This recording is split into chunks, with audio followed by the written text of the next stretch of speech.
welcome. It's 8 a.m. in New Delhi and good morning. I'm Satya Gandham. Good morning. I am Charu and you're watching WION Breakfast. But before moving forward with the show, here are the heads up this morning.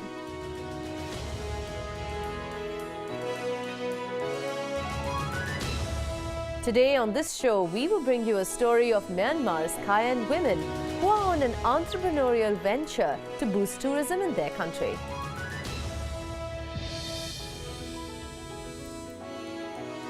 If you are a ski lover and glide over snow, we bring you an add-on adventure to it. Watch out for our story from this French ski resort. Venezuelan American fashion designer Carolina Herrera has been honored, and at WION Breakfast, we have a tribute to her designs.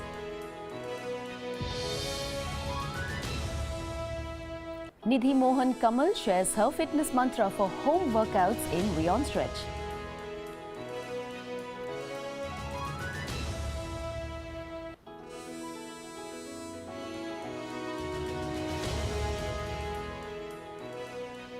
Well, it really is a wonderful morning here in New Delhi, and we thought that apart from Satya and me sharing our happy thoughts for the day, we'll go out on the streets and see what the people have to say about what makes them happy. Take a look at this. Well, my name's Atisha, and the one thing that makes me happy at this point of time in this weather is that it should be a sunny morning. Waking up to a sunny morning with chirping birds would be really nice. It gets really cold in the morning. I am S.B. Gupta. What makes me happy at the moment is to get money from the ATM. Yeah, my name is Guneet and food makes me happy. Hi, my name is Tarini, and one thing that makes me happy is meeting new people. Well, lots and lots of things that make everyone happy. What made you happy yesterday, Satya? Charu, our producer, Rishabh, he comes back from Pondicherry. But before I tell you the happy thought, let me tell you a strange thought. He goes to Pondicherry for a holiday and is looking up content and different stories for our breakfast show. I mean, come on. I know. The happier thought is that he really needed to take that vacation, though. he got me a gift. Yeah, he got me a gift too. It says something. It says, I never walk the streets thinking it's all about me, even though deep in my heart, it really could be. Appropriate, I think. Totally. So mine is as well. It says, warning, too much yoga can make you hot. Perfectly Isn't for you. it? I'm very excited about this book. Maybe he's also trying to make a statement over there. That's okay. Bring it on. Well, moving into our show now, and coming up here is the first story of the day. We're going to be talking about drug abuse among juveniles in India, which is a serious issue that has so far received little public attention. In fact, last week the country's Supreme Court called on the government to devise an action plan to ensure the rehabilitation of children affected by the menace. That's right. This is critical given that a new study has found a direct correlation between juvenile delinquency and substance abuse. WION's Arunima Sharma tells us more in this special report. Take a look.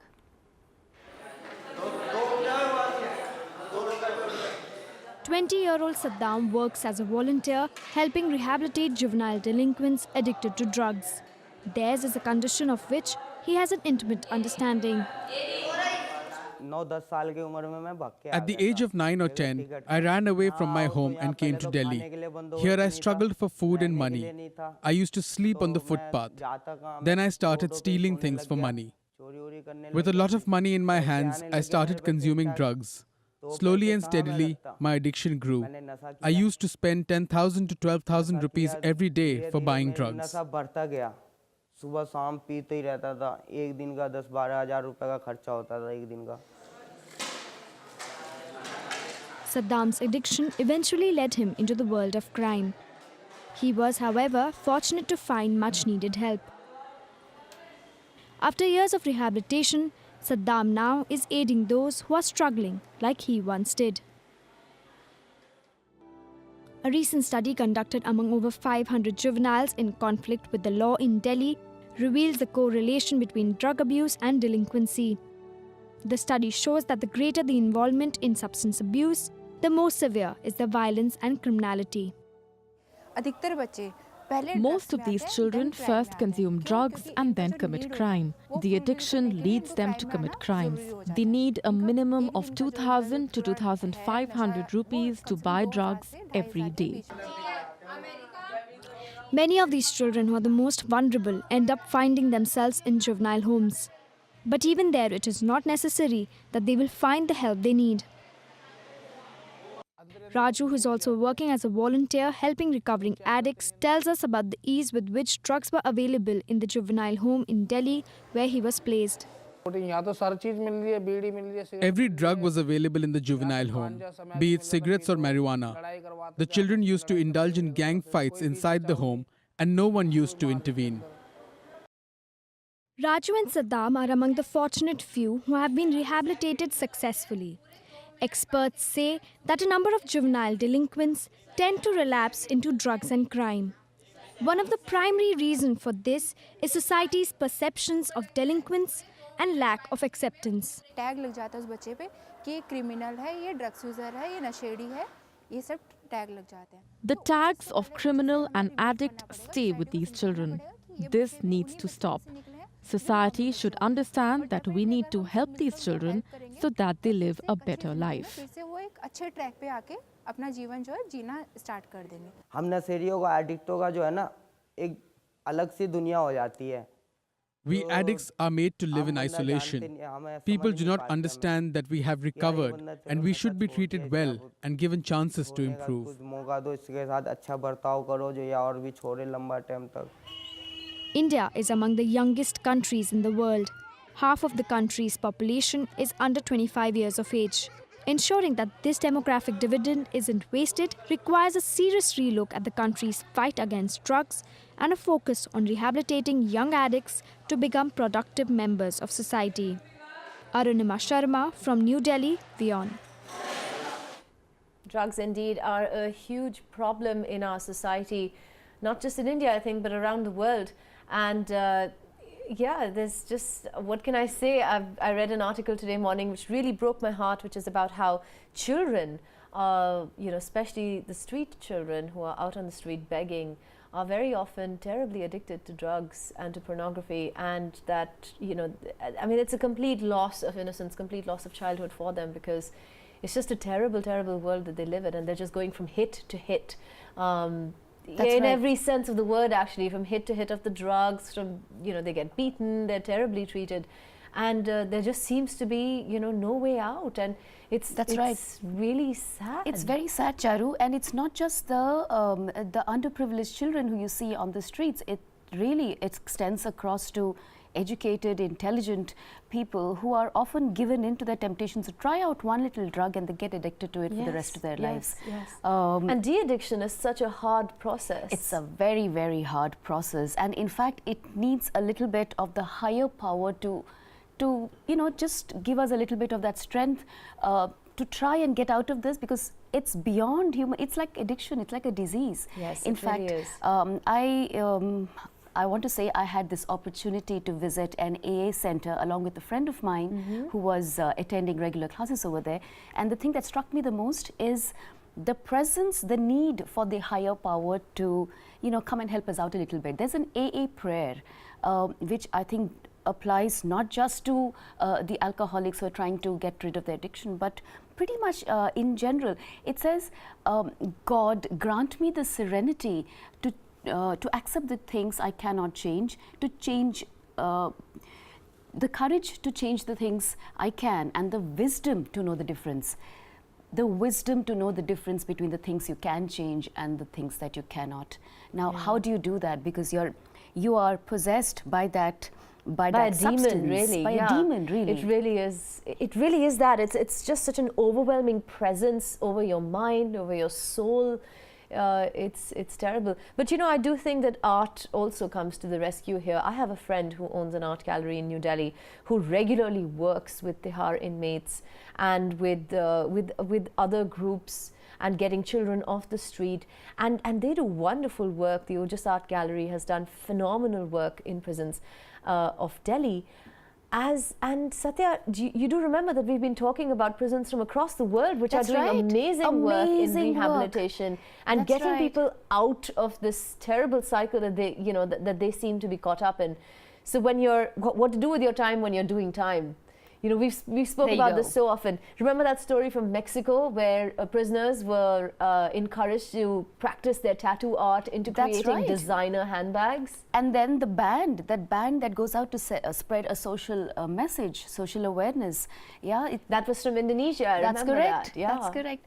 I think it's wonderful the kind of efforts that are being made, and truly, I think all of us, in whatever capacity we can, should try and see how we can take a step forward in that. But you know what? Drugs can alter the mind. Yeah, drugs can completely alter the mind. But the concepts of beauty can quite often painfully alter the physical body. That's right. And with that, we come to our next story, which is from Myanmar, where Myanmar's Kayan women have been a major tourist attraction because of their artificially elongated necks. For decades, they have had to leave their home state and go as far as Thailand in search of work, often posing for photographs for a price decried by rights campaigners. Now, several of them have returned home to Kaya State with an entrepreneurial plan to reverse the flow of departures as their homeland emerges from decades of solitude. Take a look. For years, she was a tourist attraction in Thailand. Not anymore. A member of Myanmar's Kayan tribe, famous for their traditional bronze neck coils, Mupa has returned home to set up business on her own. If we can get many tourists here, we want all the Kayan girls from Thailand to come back. Kayan women wear the stacks of heavy bronze coils from childhood, adding more as they get older. The weight of the metal compresses their shoulders down rather than elongating their necks. While many girls now shun the painful neck rings, they are still prized as a sign of beauty. Locals here group together to build this craft market, and stallholders share the proceeds of the $4 entrance fee. I was unemployed, so I built this shop and have been running it for nearly 2 months. The business is not doing well yet. Myanmar was off the tourist trail under the junta, but reforms in recent years have opened up the Southeast Asian nation to a flood of visitors. As the industry develops, tour operators say they want to encourage sustainable development. Asking them to pose for photographs for money is acting like they're in a human zoo. Instead, people can buy their products, like food, handmade crafts, and souvenirs, to support them. Kaya is yet to reap the economic benefits. But many ethnic Kayan hope their region's picturesque landscape and rich culture will soon start pulling in the crowds. My God, concepts of beauty can really, really go out there and be bizarre. I know, elongated necks, I mean, it's painful for me to think of ways to stretch my neck like that to make it look long. And then you're constantly like that, and it's elongated, so all your muscles, your bones perhaps, at some level move apart. And what would they do without those rings? They would just... I know. It's terrible that something like this... I know that a similar practice exists in some African tribes as well, where they keep adding rings from the time the girl child is very, very small. That's right. And, by the end of it, it's terrible for them. I mean, how do they eat? That's what I'm thinking about. And there must be in perpetual pain, or has the body gotten used to that kind of pressure and tension on their physical exterior? I don't know if it's worth it, Satya. I mean, I think about the various concepts of beauty that have existed over the centuries in our world. Most of them, funnily enough, are targeted at making women more beautiful.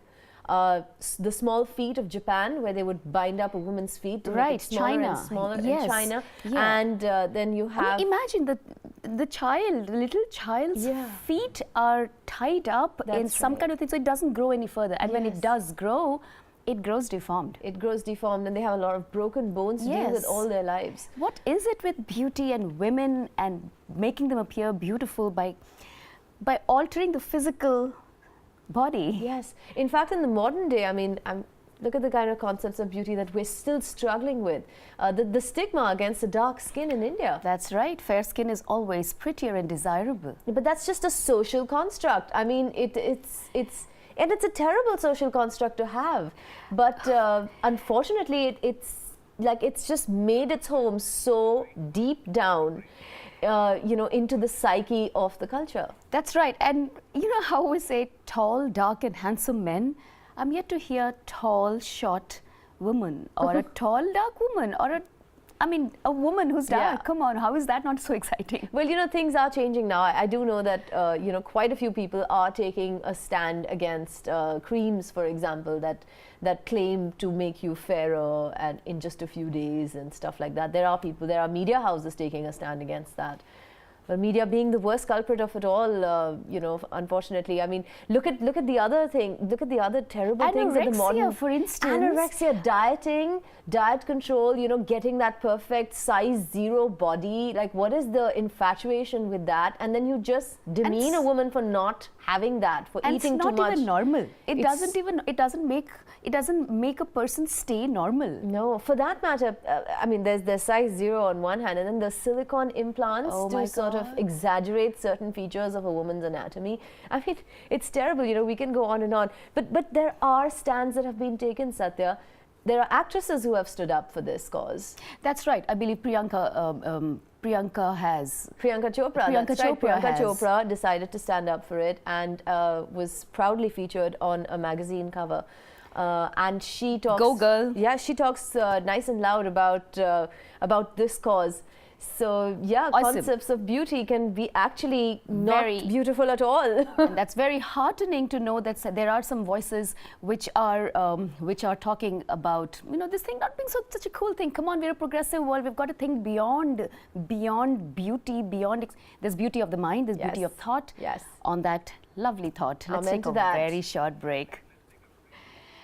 And we'll let you go for a very short break, but come right back because we've got a lot more stories coming up on the other side of this break. You're with us on WION Breakfast.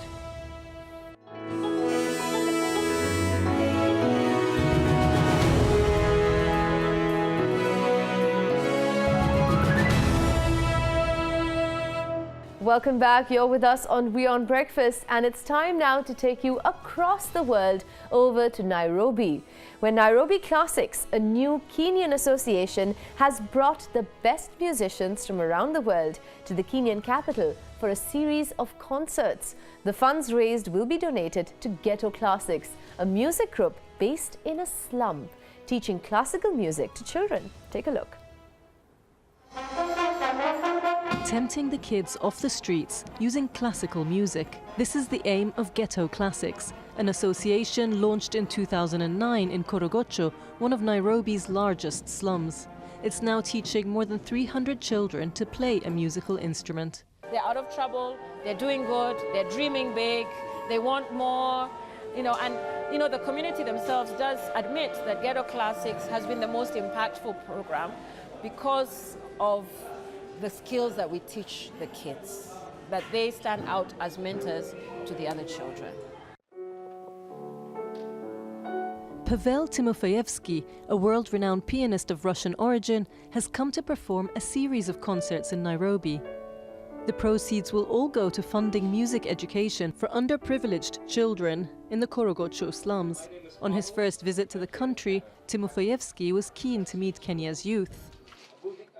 Piano gives me the opportunity to travel, to meet people around the world, and I'd love to, meet these children, give them hope, maybe inspire them. This is very important, just like I was inspired when I was a child, when I would meet professional musicians. I mean, you have to see, to have even the hope of maybe wanting to become a professional musician, you have to meet professional musicians. So therefore, I'm very glad that I can do this.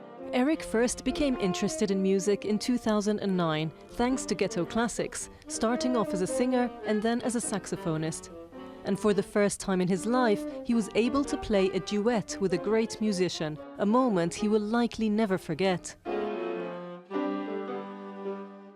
It's really important because, first of all, they motivate us to keep on working hard, keep on practicing, because we also want to be like them, to play international level, play around the world, play for people. Not only did these young musicians get the chance to play with Timofeyevsky, they also went along to one of his concerts in the capital. More than $5,000 have been raised so far. And with more international artists expected in Nairobi this summer, it seems that the classical music scene here is set to stay.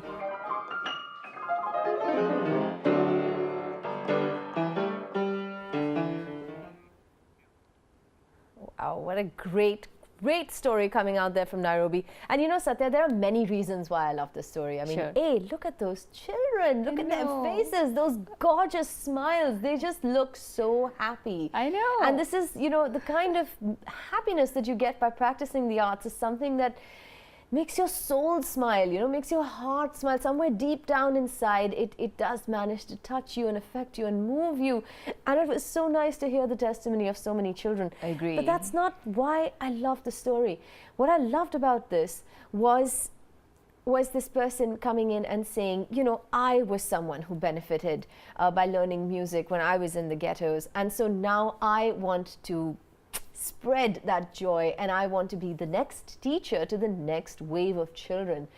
And this is what I love, you know, because I think that change doesn't have to happen with a bang. Change doesn't happen with like one judgment being passed in Parliament. It's not This a is Big how Bang theory. change- No, this is how change happens. Change happens in waves. So somebody created the first wave, and then people like at the top of that wave decided to create the next wave, and hopefully so on and so forth. Yeah. And that's how. That's Life how moves on. deeply art is going to penetrate, you know, Yes. their lives and hopefully like bring a smile to everyone's face. Yes, with that bring a positive change. Absolutely. Well, also in slum areas, I think life is a little harder, well, the only difference between life in the slums and outside is that they're underprivileged. Yeah, very much so. There's a lot more life happening out there. There's a lot of drama, definitely, There's a lot of that drama happens. happening out We there. forget, you know, very often we think that, oh, our lives are so different from the lives in the slums. Really not. But there's really not. I mean, human life everywhere, you know, you have the same shared experiences. Right. At varying degrees. I think. But I think somewhere we all do have the same shared experiences.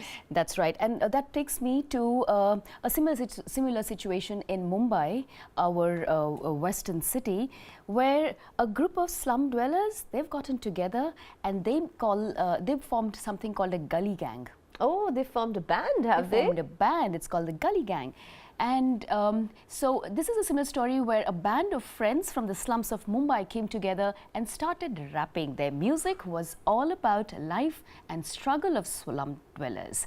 Now their award-winning release, Meri Gali Mein, which translates into In My Locality, went viral on social media. Have a look at this.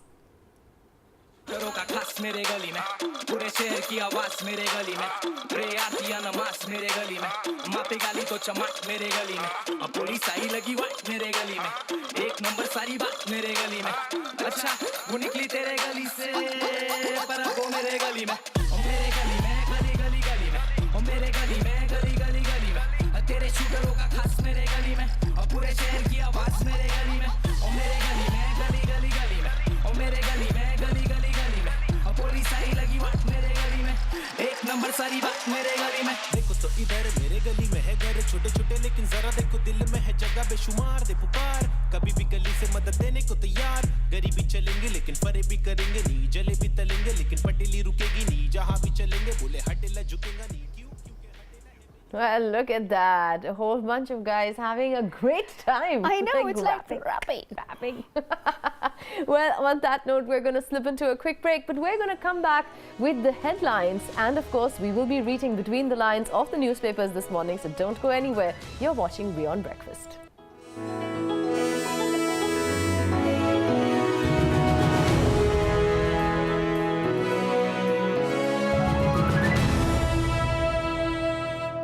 Welcome back. You are watching WION Breakfast, and here are the headlines this morning.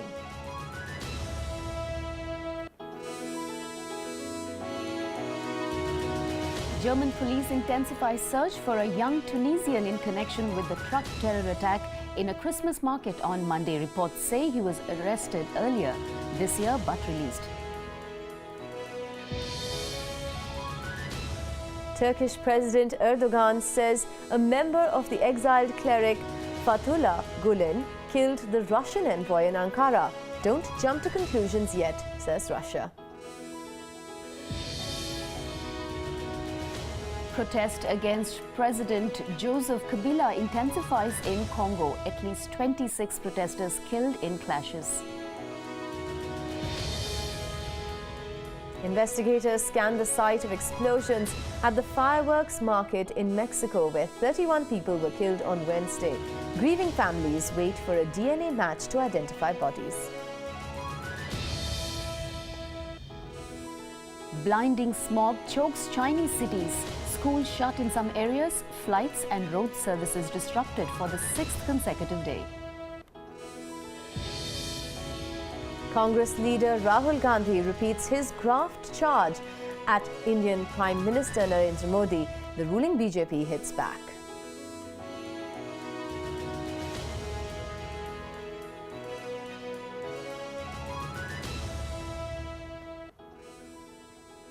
Well, before we move ahead with today's newspapers, here's something that we discussed on yesterday's show. Yesterday, we picked up an article which talked about the mental conditions of women after childbirth. WION's Himani Singh met a few doctors and asked them their views on the same story. Let's see what their take is on the issue. Very interesting piece of news. Structurally speaking, pregnancy does tinker with your brain. It has now been proven that the grey matter, it shrinks in size during pregnancy. Now, this really may not be a very bad thing. Actually, it helps the mother for the future. You know, it increases the cognitive behavior towards the baby and she becomes more responsive to her baby. It's far from unknown. I would put it at that. A few people just concluding the size shrinks, I don't think so, but because the brain function definitely in most women we find it on a positive aspect. So the intelligence does not, yes, we could say rewiring does happen, and in most women rewiring happens for the positive thing, as God always helps human beings to evolve better. Right, so if thinking like that, but yes, if some women have had stressful experiences or stressful environment or a negative result, then of course it does influence negatively also. Because of the neurological changes that happen in the brain, and also there is an interplay of hormones like oxytocin, which naturally make a woman her eyes light up when she sees her baby. She worries a lot. Is my baby fine? Is my baby sick? All these things are apparently the work of the neurological changes that have happened in the brain. Well, a lot of mixed reactions over there, but interesting to see how a perspective on that story, because, a story like that, an article like that, a research like that needs to be backed by convincing arguments, and I think the doctors kind of put that into perspective. I'm glad they did. They did. Well, it's time now to see what the newspapers, of course, are reporting this morning, and for Satya and me to read between the lines.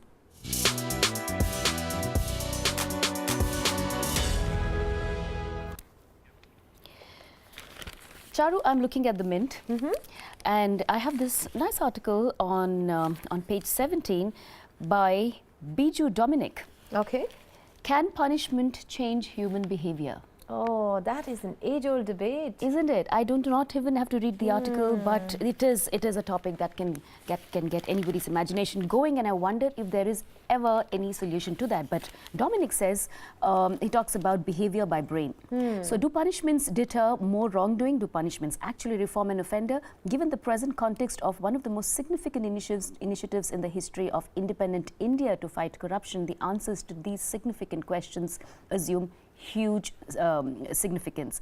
Wow. Now, in the current framework, punishment is seen as an end in itself. Yeah, very few punishment systems seek to change the offender's behavior and help him to a new path. Studies show that 60% of those in the US set free after serving a prison sentence will be rearrested within 3 years. My God. Now, that figure is close to 60% in UK. rising to 70% for those who have served at least 2 previous sentences.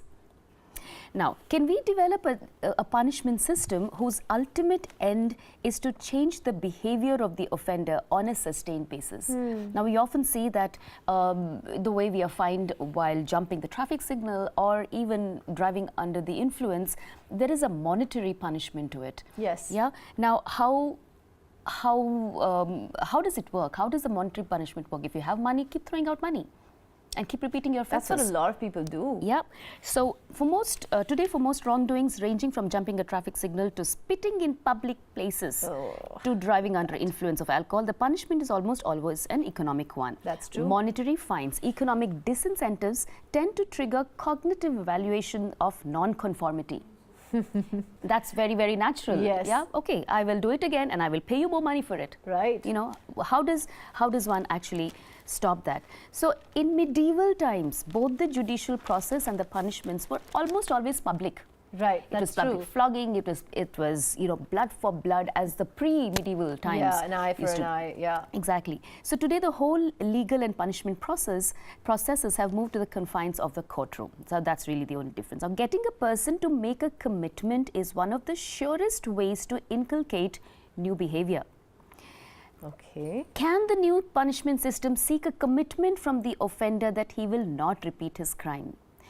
You know, how there is a lot of importance given to making a confession. Now, confession, while is done in absolute privacy, making a commitment in a court of law or in a public forum, studies say that they tend to change human behavior such that they do not want to create that, commit the same crime again, commit the same offense again, only because of the pressure of having spoken in public. Yeah, so that's very interesting, but this does take me to the perpetual question of what is the correct way of dispensing justice?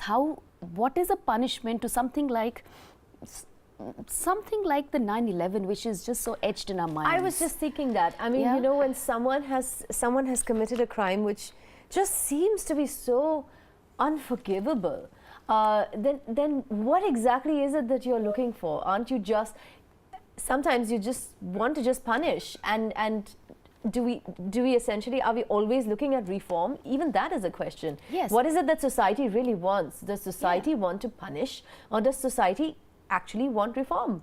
And some peace. And peace. And how do you deal with this collective angst? You know, the collective angst for an event such as the 9/11. Yeah. Sitting in India, in New Delhi, I could feel something, and even now I think of that and I'm angry. I know, I remember that so clearly. For that matter, 26/11, which was, of course, the terror attack on India. So, I mean, I was aghast, you know, I couldn't move. I was sitting in front of the television for 2 whole days just watching these events unfold in my country. It really does something to you. Yeah. Or the December 16th rape, Nirbhaya rape case in Delhi. So what do we want? Do we want punishment or do we want reform? That really is a question, big question. That we need to ask ourselves as society.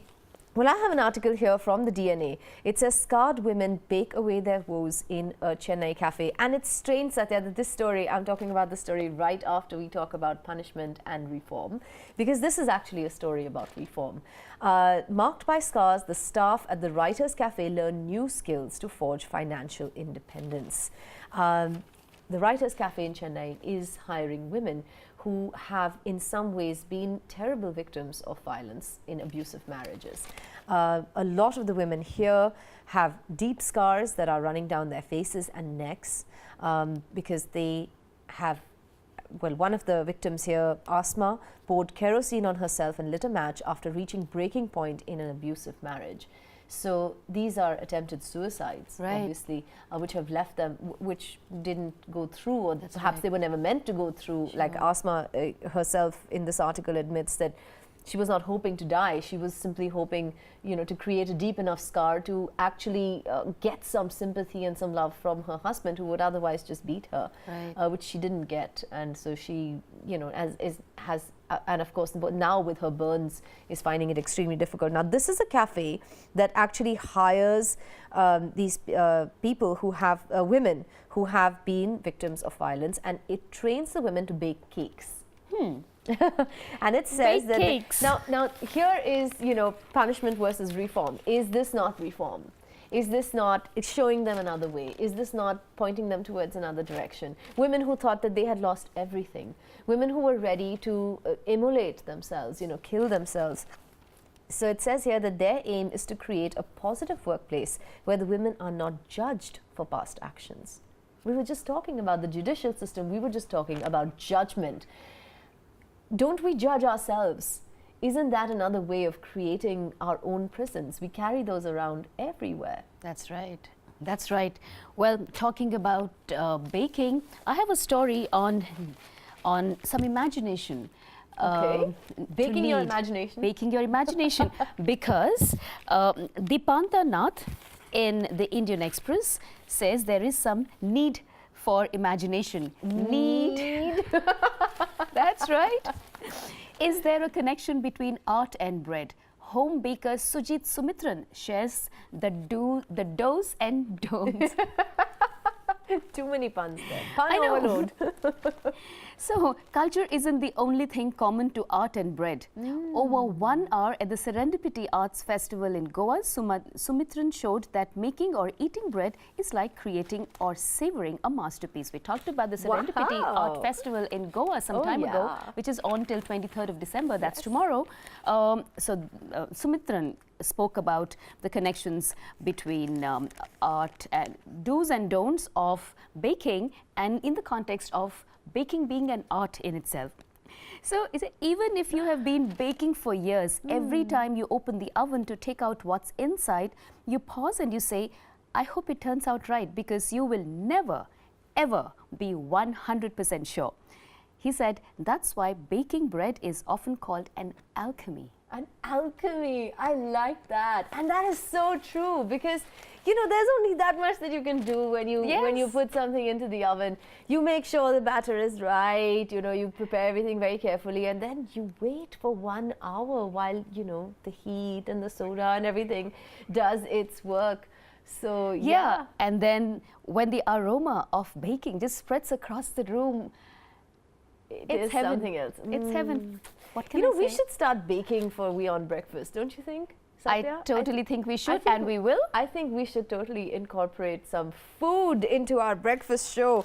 Well, moving on to the next article here, because festive season is coming up, and of course we all wish for Santa. Yay! So this is an article from the DNA. It says, meet the teen Santas who come without clauses. Okay, I like the pun. We are all about punning today. So teens jazz up others' festivities because why not? Why not? Why not? They Seriously. say, why not? So Christmas, of course, is the most joyful festival, it says one of the teens who is totally dedicated to spreading joy this festive season. And she says the season is all about sharing and bringing a smile on people's face. And so she plans to spend some time with the senior citizens in old age homes, as they are the most neglected ones. She wants to hear them and understand their problems. And it's just her little bit that she can do from her side. And there are a lot more similar stories. People are collecting clothes and other necessities to donate to orphans. They are like just repeating these gift-giving sprees, which came into being just a few years ago, and they've been doing it every Christmas. And their strong belief over here is that they believe that everyone is a Santa for someone. Well, this is a small group in Mumbai, but I think this trend is fast spreading, just being a Santa for someone. You know, Christmas is that kind of time, and end of the year is festive season. Let's all spread the cheer by gifting something to the underprivileged. And you know what? Also exchanging gifts. Oh yeah, absolutely. Exchange gifts. Exchange gifts, the best way to go. But then there is also the food that comes with the festive season, and with the food, well, you know what you need to do. Fitness, that's right. And so keeping with that, we bring you a fitness session where Nidhi Mohan will be showcasing her fitness mantra that's going to help you keep fit this festive season with just a few easy moves. Take a look.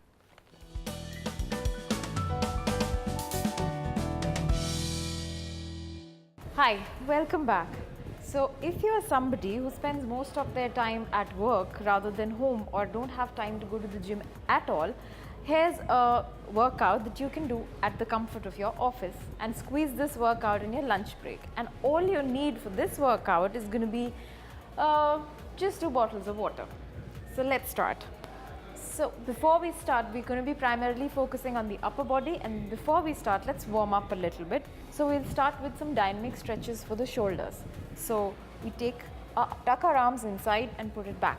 So this is the motion. 1, 2, 3. The next thing we'll be doing is going to be shoulder rotations, and again we'll be doing 10 of these each side, clockwise and anti-clockwise. The importance of dynamic stretches is that it warms up your muscles, and as it increases the flexibility along with it. It's important that you start with some form of warm-up before you start any activity, because injury can happen. Let's do the reverse side. Now the first exercise we'll be doing using our water bottles is going to be the shoulder presses. So all you need to do is stand with your feet almost shoulder length apart. Take both the bottles parallel to your shoulders and squeeze your shoulders and bring it up. And on the way back, let's keep it a little slow. So let's start. Count of 10. 1, 2. Make sure you don't drop your arms here. They have to be at this level. 3, 4. The second exercise we'll be doing again with these weights is going to be the bend over rows. This will primarily be focusing on the back and the lateral muscles. So again, feet shoulder width apart, go down and drop the weights, keep your back straight and use your lateral muscles to bring it up. So let's start. 1, 2, 3, again count of 10, 4. The third exercise we'll be doing is going to be for our triceps. So all we need to do is again stand with our feet shoulder width apart, take both the weights in your hands or bottles in your hands, bring it up, straight up, drop it to the back of your head. Make sure you're not using your elbows, keeping them absolutely still. And there we go on the count of 10. 1, 2, 3. The fourth exercise we'll be doing with again using this water bottle is going to be side laterals. Again for our shoulders, stand a little, keep your feet a little farther than the shoulder width. Make sure your ground is steady. Hold both the bottles in forward, and all you need to do is make sure that your elbows are always pointing out. All you need to do is bring them parallel and drop it back. Make sure you're not doing it this way. You have to do it with your elbows pointing out. So let's start. Count of 10. 1, 2. Make sure you're breathing. 3. Now that we're done with our workout, let's stretch and cool down a little bit. So we'll start with shoulder stretches. Bring your elbow as close to possible to the chest. Use your other arm to support it. Hold it for at least 10 seconds and keep breathing slowly. Let's switch sides. On the other side, the same thing. Make sure you feel that stretch. Make sure you feel that shoulder stretched out and you're breathing as slow as possible.